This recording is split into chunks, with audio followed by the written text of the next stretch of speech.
चिंचोली गुरवमध्ये युवा नेतृत्व सागर गोडगे यांचा संताप बाळासाहेब थोरात यांच्या बदनामीकारक व्हिडिओवरून स्थानिक नेत्यांना थेट सवाल संगमनेर तालुक्यातील चिंचोली गुरव येथे काँग्रेसचे ज्येष्ठ नेते तथा माजी महसूल मंत्री बाळासाहेब थोरात साहेब यांच्याबाबत व्हॉट्सअप ग्रुपवर प्रसारित झालेल्या कथित बदनामीकारक व्हिडिओवरून युवा नेतृत्व सागर मधुकर गोडगे यांनी तीव्र संताप व्यक्त केला आहे। चिंचोली गुरव येथील व्हॉट्सअप ग्रुपवर बाळासाहेब थोरात साहेब यांच्याबाबत आक्षेपार्ह आणि बदनामीकारक स्वरूपाचा व्हिडिओ प्रसारित झाल्याचा आरोप करत यापुढे अशा प्रकारची बदनामी कदापि सहन केली जाणार नाही असा थेट इशारा सागर गोडगे यांनी दिला। यावेळी त्यांनी स्थानिक नेत्यांना थेट सवाल करत राजकीय मतभेद असतील तर ते मुद्द्यांच्या आधारे मांडावेत, मात्र व्यक्तीची बदनामी करण्याचे प्रकार योग्य नाहीत अशी भूमिका मांडली। दरम्यान चिंचोली गुरव येथील रयत शिक्षण संस्थेच्या श्री छत्रपती शिवाजी विद्यालयातील मूलभूत सुविधांचाही मुद्दा त्यांनी उपस्थित केला। विद्यालयावर लाखो रुपये खर्च होत असतानाही विद्यार्थ्यांसाठी आवश्यक स्वच्छतागृह, वॉल कंपाऊंड यांसारख्या मूलभूत सुविधा अपुऱ्या असल्याचा दावा त्यांनी केला। तसेच स्थानिक स्कूल कमिटीच्या निवड प्रक्रियेबाबतही त्यांनी प्रश्न उपस्थित करत मनमानी पद्धतीने निवड होत असल्याचा आरोप केला। या सर्व बाबींची योग्य ती चौकशी करून विद्यार्थ्यांना आवश्यक सुविधा उपलब्ध करून द्याव्यात अशी मागणी त्यांनी केली। या प्रसंगी उपस्थित नागरिकांनी सागर गोडगे यांच्या भूमिकेला उत्स्फूर्त प्रतिसाद दिला। यापुढे बाळासाहेब थोरात साहेबांवर बदनामीकारक किंवा आक्षेपार्ह टीका केली गेल्यास त्याला योग्य पद्धतीने उत्तर दिले जाईल असे मत युवा नेतृत्व सागर मधुकर गोडगे यांनी व्यक्त केले। आता या आरोपांवर स्थानिक नेते, विद्यालय प्रशासन आणि संबंधित स्कूल कमिटी काय भूमिका घेते याकडे चिंचोली गुरव ग्रामस्थांचे लक्ष लागले आहे। आज चिंचोली गुरव येथे ग्रामसभा निमित्ताने पत्रकार परिषद आयोजित करण्यात आलेली आहे। त्या पत्रकार परिषदेतले मुद्दे असे होते की आज चिंचोली गुरव नवीन ग्रामपंचायत ग्रुपमध्ये जवळजवळ 579 माणसं होती। त्या 579 माणसांनी बाळासाहेब थोरातांचा झालेला अपमान जो बघितला, त्या 579 माणसांवर आमचा निषेध आम्ही तो व्यक्त केला। आमच्या नेत्या संदर्भात त्यांनी असं काही कुठली गोष्ट करू नये। दुसरा महत्वाचा विषय आम्ही मांडला की जी शाळा आहे, शाळा कमिटी व्यवस्थापन, या तिन्ही गोष्टींनी आम्हाला समाधानकारक कुठल्याही प्रकारचे उत्तर दिलेले नाही।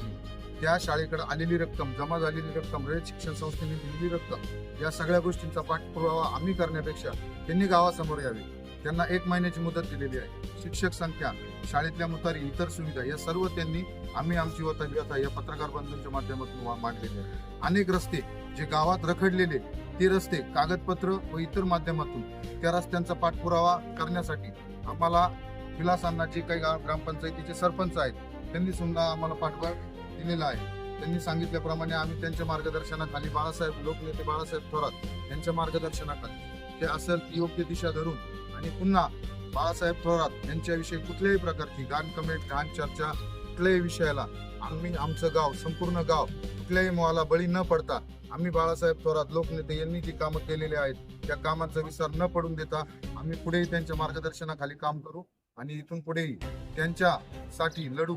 त्यांच्या पराभवाचा अभ्यास करून लढू।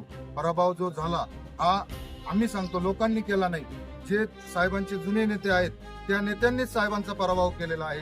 जे साहेबांचा ज्यांच्यावर विश्वास होता, जे साहेब म्हणत होते की मला हे लीड पडणार आहे, ते लीड पडणार आहे, आणि ज्या नेत्यांनी साहेबांना गाफील ठेवलं त्या नेत्यांवर आमचा निषेध आहे। साहेब, आम्ही तुमच्यासाठी आजही एकत्र आहे, काम आहे, तुम्ही फक्त एकदा संधी द्या, त्या संधीचं सोनं करून दाखवू, आपण पुन्हा निवडून येऊ।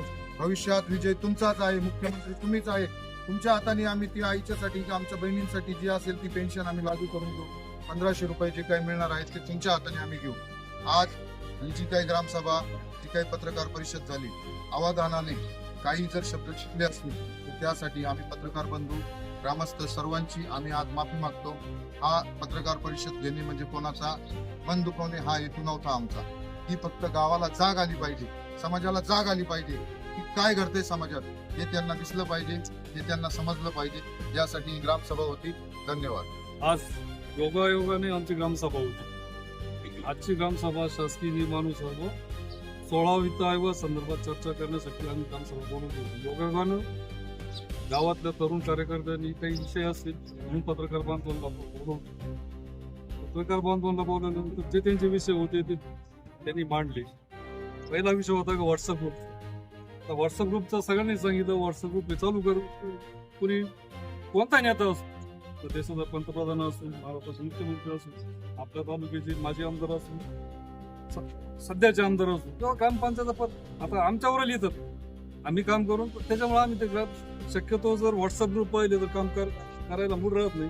त्याच्यामुळे मी वैयक्तिक म्हणजे कुठलाच व्हॉट्सअप ग्रुपला म्हणजे बघत नाही। तरी पण आपण सगळ्यांना आज म्हणजे आव्हान केलं का इथून पुढं चिंचोली गुरुमध्ये कुठल्याच नेत्याच्या बाबतीत कुठल्याच बाळासाहेब थोरातांच्या बाळासाहेब थोरातांच्या नाही. बाबतीत कोणी टाकतच नाही. बाळासाहेब थोरात बाबतीत नाही, कोणी विद्यमान कोणत्याच नाही, कोणत्याच नेत्याच्या बाबतीत गावांनी आपल्या संयम पाळायचा आहे. काय आपलं असेल आपलं बोलायचं, कारण शेवटी ते माणसं मोठे आहे, देशाची माणसं आहे, ते तालुक्याचे आहे, त्यांच्याविषयी बोलायचं नाही असं सगळ्यांनीच सांगितलं. त्याच्यानुसार नक्की कार्य होईल, म्हणजे गाव चालेल आमचं. आणि गावात आमची पद्धत आहे का सध्या ठरल्यावर गावांचं ऐक